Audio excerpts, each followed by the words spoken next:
Hello, and welcome to the Focusing Way podcast, available on iTunes and Stitcher. I'm your host, David Battistella.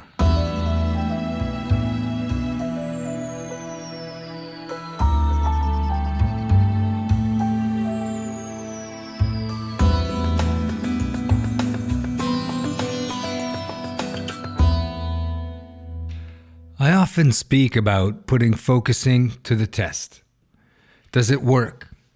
To me, a test means stressing something to the point where you understand its failure or breaking point. I've put focusing to this test in my own life, always looking for situations where it does not apply or cannot help. Today on the Focusing Way podcast, we're going to hear about one of those ultimate tests. Dr. Mohammed Al-Tawil is a PhD in mental health. He has a PhD in clinical psychology. He's a chartered psychologist, a complex trauma psychotherapist, a family psychotherapist, a CBT practitioner, a focusing-oriented psychotherapist, and a clinical psychologist. And he's the founder of the Palestine Trauma Center. I've just read you a long list of accomplishments. What makes it more amazing is that Mohammed Al-Tawil is Palestinian. He was born and raised in a refugee camp in the Gaza Strip. As a boy, he threw stones, suffered beatings that left him permanently disabled, and has spent time in prison. Over the past 5 years, he's been training and focusing with adults with Jerry Conway, a focusing trainer and the UK coordinator of the Focusing in Gaza project. He's also been training and focusing with children and families with Simon Kilner. He's been a registered focusing trainer since 2014. In this powerful conversation, he shares with us his pathway out of Gaza, but also his powerful passion to help his people, and he's using his education and focusing as primary tools to help the people back in Gaza who are still suffering the trauma of living in an occupied state.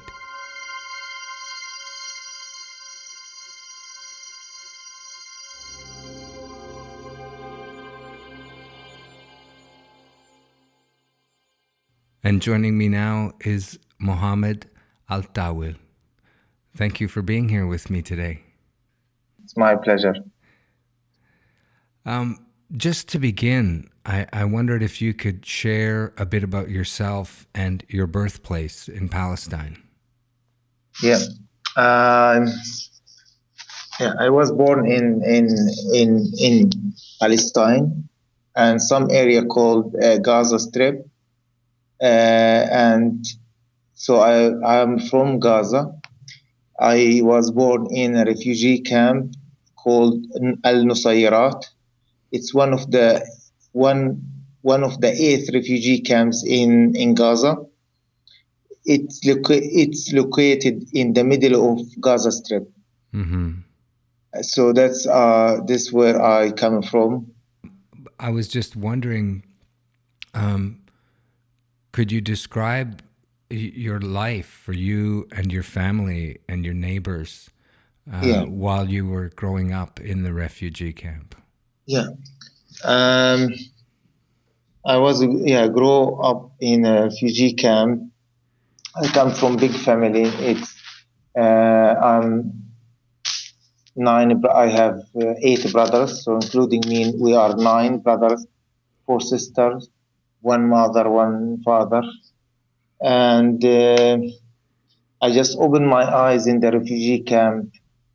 And I found myself as a 4th generation for the Palestinian, living in a very challenging place.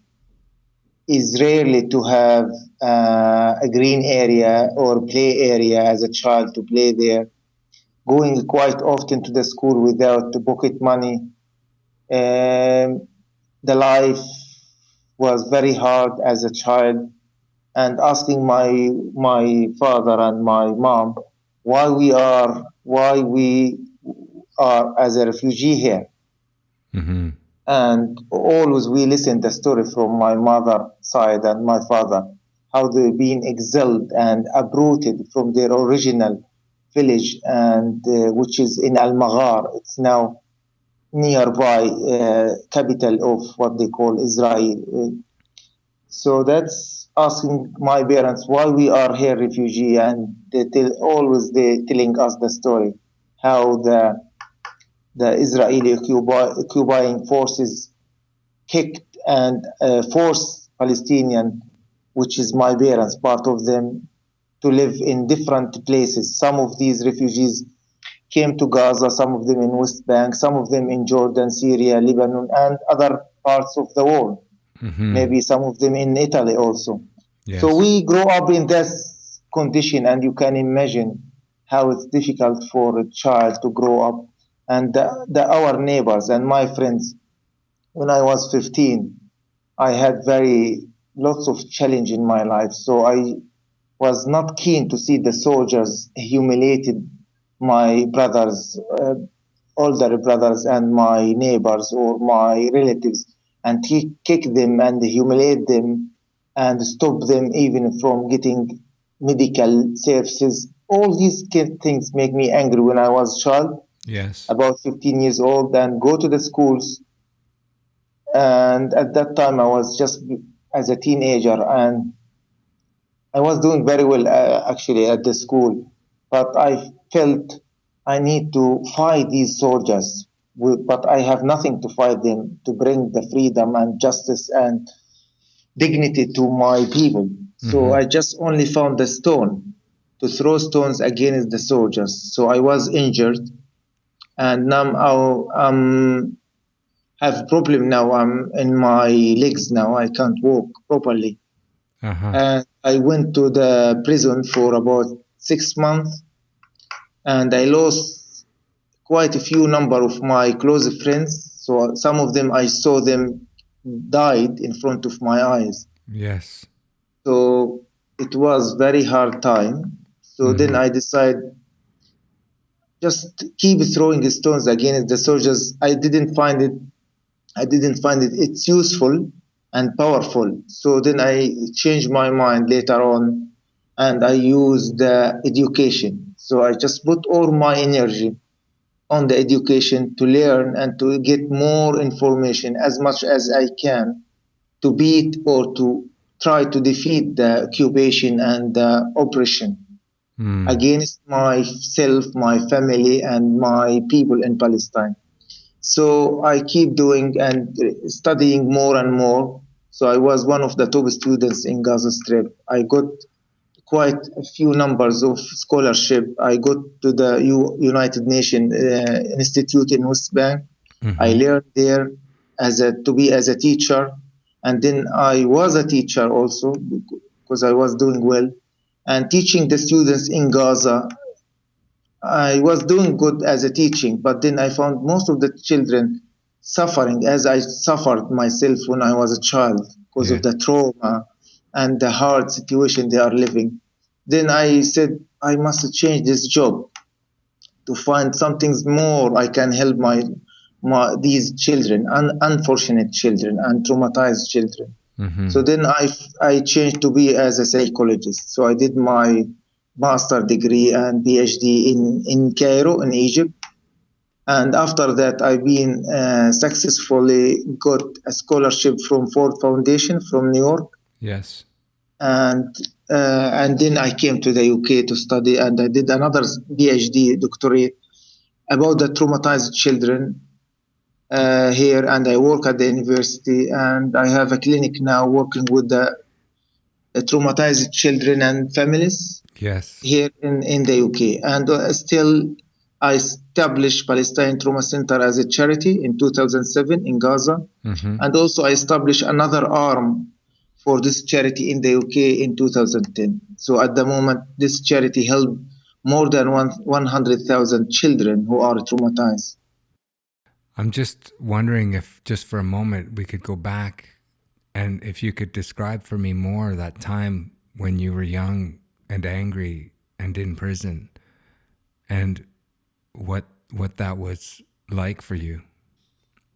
It's very hard when I'm telling this. I just found, I come like tears in my eyes to even to sense, to go to that moment as a little child being brutally kicked and injured and bleeding, and the soldiers even carried on beating me while I'm bleeding. You mentioned that left you with some problems. Was that as a result of the beating you received?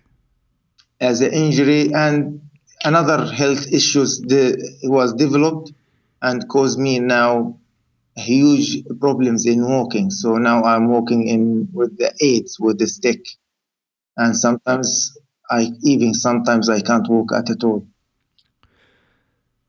Could you share with me what were some of the first moments that led you? You mentioned that you would pick up stones and throw stones in your anger, but could you share with me what were some of the first moments that set you on the path from being a refugee to being a PhD? Yeah, it's about the shift between like a little fighter, fighter for freedom when I was child, throwing the stones. I was like, it was for me as a form of therapy. If I'm sitting at home, even my parents, they never beat me, or all the time one of the most respected in the family.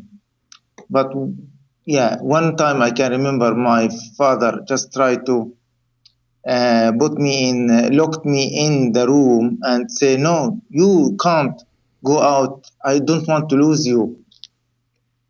But for me, I found I can't see this other friends and neighbors in the refugee camp keep under huge pressure and humiliated. They are feeling like we are not a human. We are left as being treated as insects in that refugee camp. So I feel like I have to do some things. I can't be useless. I want to do some things, even it's not that useful in terms of affecting the soldiers. The stone, it's just make a noise because they have armed cars. But for me, it's form of therapy at that time just to throw the stones. I was feeling I'm doing something, even very little.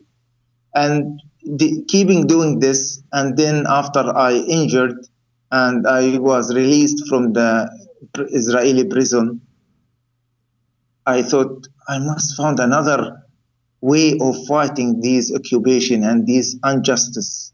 And then I said, why?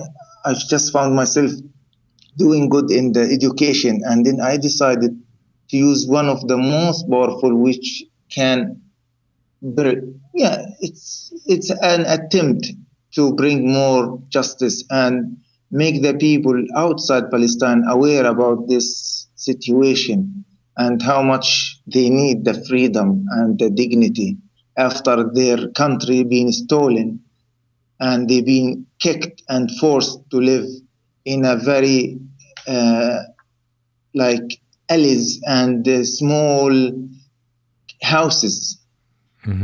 So that was the feeling to make me shift to see, stones. I can't even blame my children or myself. Feel like that was really a game of death. It wasn't like safe to throw stones, as my friends, they lost their life. Yes. Of throwing stones against the soldiers. But then I said, I just tried to take it from how much powerful I need another one. I didn't feel as a child, I just want to release my huge anger and burning anger. I just say, I just decide to try the education, and that's why I get lots of qualifications, work more in computer, in journalist. I work as a journalist also sometimes, and then I focus on a clinical psychologist, developing some intervention for children and families, and set up a Palestine Trauma Center in Gaza for the refugee Palestinian children and their families, and here in the UK to support that charity in Gaza. So I feel at the moment I'm on the right path. That I put my energy and on the education to fight the injustice and to bring the freedom and dignity to my people in Palestine. Can you tell me a little bit about what drove you to want to study psychology? As I maybe mentioned this briefly, I was just very good. I feel happy and proud to be as a teacher and work and help these children, unfortunate children. But the classroom was like overcrowded, 60, 65 students, and the condition in the schools, it's a huge challenge. And then I found some of these children in the school while I was teaching, they can't pay attention. They very easily distracted, and they have noticed trauma and difficulties. So if even if I was a good teacher, I don't have that tools to help these children to release and their trauma as children were born in a refugee camp and they're still ongoing. You know, the problem in about these children and myself as it's a cross generation, and about 70 years it's still ongoing right now. Yeah. These we're still facing. Now Gaza, for example, 10 years now under the siege. Yeah. You can't find a place on the earth like Gaza. So it's a huge trouble and it's ongoing. So people, they don't know next day they will be alive or died. Even my relatives, when I spoke to them, they said sometimes, especially in the clashes or recent war in Gaza last year, they go to make, and for Muslims, sometimes they make wudu, just they clean themselves because they might be died over the night. So it's very difficult. So that's why I turn up to be a psychologist, and I put huge energy in myself to learn to be as a psychologist. I did my degree, master and doctorate, but I didn't find it's enough. I need more tools, more skills. And then I applied for a Ford Foundation to be as a clinical psychologist. And then I came to the UK to get more information, more skills, more training, which I have at the moment. So that's really helped me to set up a proper, even a small center in Gaza, but people, they can go, children, they can reach this center. It's outreach, it's in the street. So we have a very good intervention programs. So that's, I feel at the moment, I did at least some things to help these children. I can come to the UK and I have my family and the 3 children here and forget about all this suffering, but it's not me. I can't live and carry on my life and still look back and remember my childhood time. So these unfortunate children, they need someone, or they need people, whether Palestinian or others, to not forget them, to remember them, and to try to help them as much as we can. So that's why I'm working all this Sunday, it's for them. So try to help them and bring some of my colleagues, support them, give them supervision, and etc. When did you add focusing to your psychotherapy? This focusing, it's a start. There's a film, it's already on YouTube, about the journey of focusing for people in Gaza. And how I started this, it was really a journey. We established Palestine Trauma Center, as I mentioned, 2007 in Gaza, 2010 in the UK. Before we established the BTC Palestine Trauma Center in the UK in 2009, one friend from Ireland, his name Richard from Galway. Yes. I thank him so much. He came to visit me because he invited me before, and I went to Galway and Dublin quite a few times and gave a presentation. But then he came and visited me at the university in 2009 with another friends. His name Harbert. Yes. I think he's from America or from the United States. And they came to the university and they said, Muhammad, and I took them to my family. I introduced my family. We had a Palestinian food together. And we discussed this issue. They said, Muhammad, how we can help you and support you in this. We know who you are doing, and you have a charity in Gaza about looking after and caring for the children, how we can support you. I told them, if you can support and give us fund to some project, will be good. And they said, we don't have fund at the moment, but we have a very successful experience about focusing. And it's called a community wellness focusing project. And they tried this in Afghanistan. And they told me it was good experience and it's helped people. It's like community-based approach. I said, oh, that will be excellent if myself learn that approach, and then I can pass it to my colleagues in Gaza. So that's the point, the starting point of the Gaza focusing journey. So the people in Gaza are learning focusing techniques as they do community outreach to deal with people who have experienced deeply traumatic circumstances. Can you share, without breaking any privacy, some of the kinds of stories the trauma center hears on a daily basis?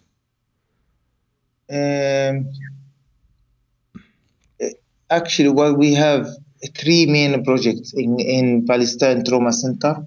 We have family therapy. It's a therapeutic approach.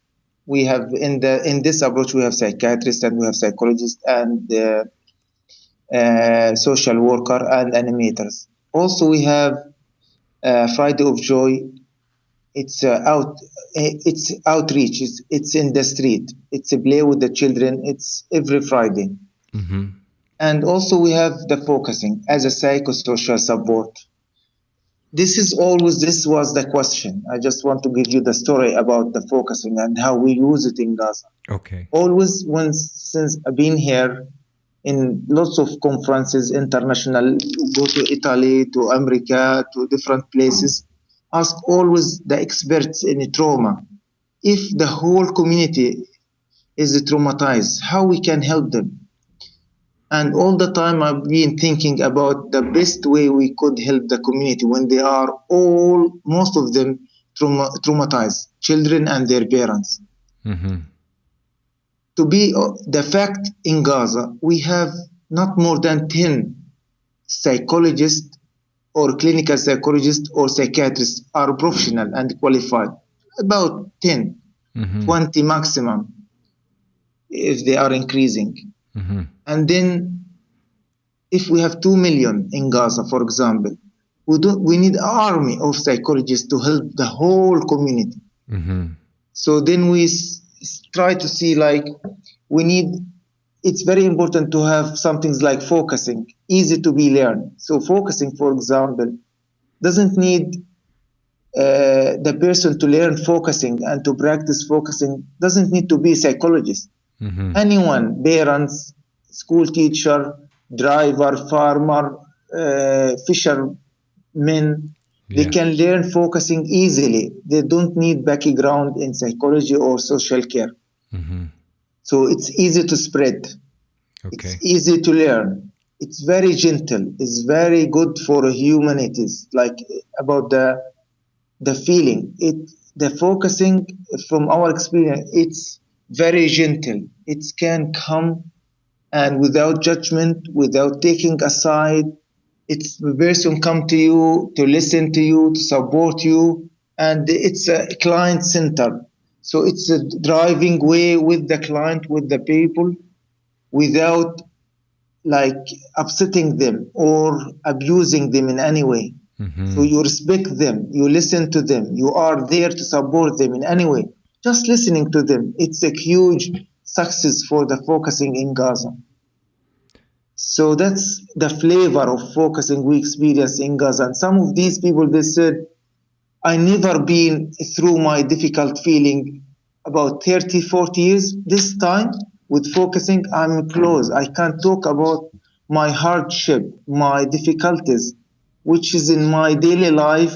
I can't talk about, I can't get touch with this feeling, which is nice, happy feeling or difficult or strong feelings. And if you come to statistic, I'm writing an article. We have two ways of assessment. So we have a pre-assessment and we have post-assessment. So for me, because I'm a psychologist, always I need to make sure we have really quality of this focusing approach. So what we did, we designed a assessment tool, which is part of my doctorate here in the UK. It's about trauma, about PTSD, post-traumatic stress disorders assessment. Yes. So we developed this more, and it's a validated assessment. We did the pre-assessment before we are using the focusing. The focusing in Gaza being developed to be related to their cultural, to their how they believe. So it's very related and very match with the needs of people and their cultural and their belief. So we have 12 sessions being developed here with my colleagues Jerry Conway and Mary and Renee from Netherlands and Simon Kilber. So these people helped me a lot to develop this, and they train me, and then I train people here speaking Arabic in the UK, and then we deliver this. We went to Gaza and we trained the people there. So this is the core group, and then this core group went out, work with families, work with the group of people, women and from both gender, from the refugee camps, and we just make sure we try to get the impact of this approach through their feedback, case studies, and statistical assessment. So we have PTSD scale to check these people before we start the focusing, how they feel, whether they have PTSD or not. Yes. And after 3 months, we have this focusing approach. After conduct this and deliver it to them and teach them the focusing skills and activities, we check them again. So we did a post-assessment after 3 months. Yes. And we found incredible result. It's very successful, and it's one of the most successful approach. Even it's very close to family therapy as a therapeutic, helping the people and reducing significantly the number of traumatized people. I say maybe that will improve their feeling, but really it's helped not just improving their feeling or improving their functioning, how to deal with the trauma and how to be good, productive, positive with themselves and with others. It's more than that. It's improving and reducing the number of PTSD, the number of psychological problems. So was very successful experience, really, for using the focusing as a community base.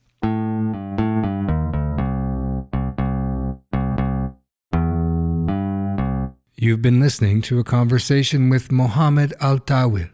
Please stay tuned for part 2 of our conversation in our next episode.